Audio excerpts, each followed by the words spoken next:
Magandang araw sa inyong lahat. Narito ang pinakabagong weather update ngayong Lunes, August 25, 2025. May nakikita tayong pagbabago sa kilos at lakas ng low pressure area na matagal na nating minomonitor sa silangan. Unti-unti itong lumalapit at nagbabago rin ang forecast track. Kaya mahalaga nating alamin kung ano-anong mga lugar ang maaapektuhan ng ulan ngayong araw. Kung gusto mo naman lagi kang inform sa lagay ng panahon, huwag kalimutang mag-subscribe dito sa channel. Ayon sa Pag-asa, kaninang umaga, nakita ang low pressure area sa layong 365 kilometers silangan ng Maasin City, Southern Leyte. Kasabay nito, patuloy pa ring nakakaapekto ang southwest monsoon sa kanlurang bahagi ng Southern Luzon na siyang nagdadala ng mga pag-ulan sa ilang lugar. Para sa forecast ngayong araw, sa Visayas, Bicol Region, Northern Mindanao, Caraga at Quezon, asahan ang maulap na kalangitan na may mga pag-ulan at thunderstorms dulot ng low pressure area. Posible itong magdulot ng flash floods at landslides lalo na sa mga mababang lugar at gilid ng bundok. Sa Zamboanga Peninsula, Occidental Mindoro at Palawan, maulap din ang panahon na may scattered rains at thunderstorms dahil naman sa southwest monsoon. Dapat pa ring mag-ingat sa posibleng pagbaha at pagguho ng lupa. Samantala, sa Metro Manila at natitirang bahagi ng bansa, bahagyang maulap hanggang maulap ang kalangitan na may mga kunting pag-ulan o thunderstorms. Dulot ito ng localized thunderstorms na maaari ring magdulot ng pagbaha kung magiging malakas ang buhos ng ulan. Sa kondisyon ng hangin at dagat, sa silangang bahagi ng Luzon at Visayas, katamtaman ang hangin mula northeast hanggang northwest na may taas ng alon na 1.2 hanggang 1.8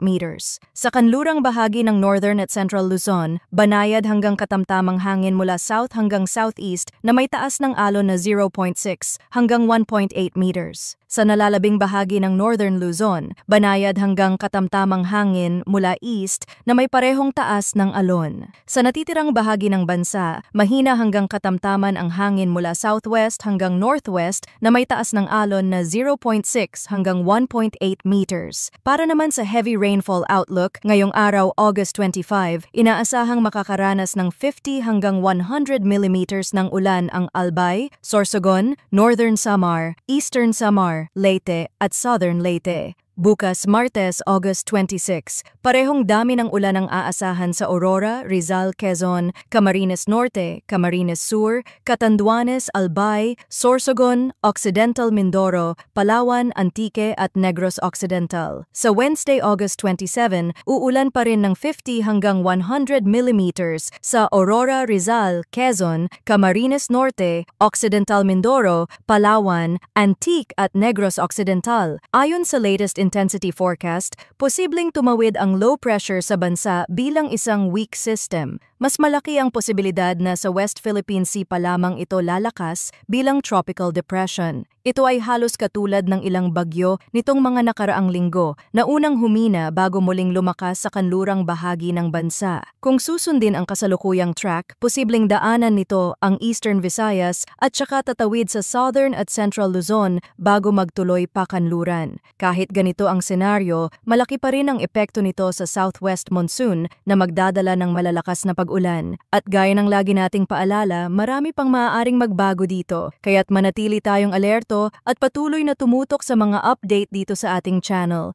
Maraming salamat sa inyong pagtutok at huwag kalimutang mag-ingat.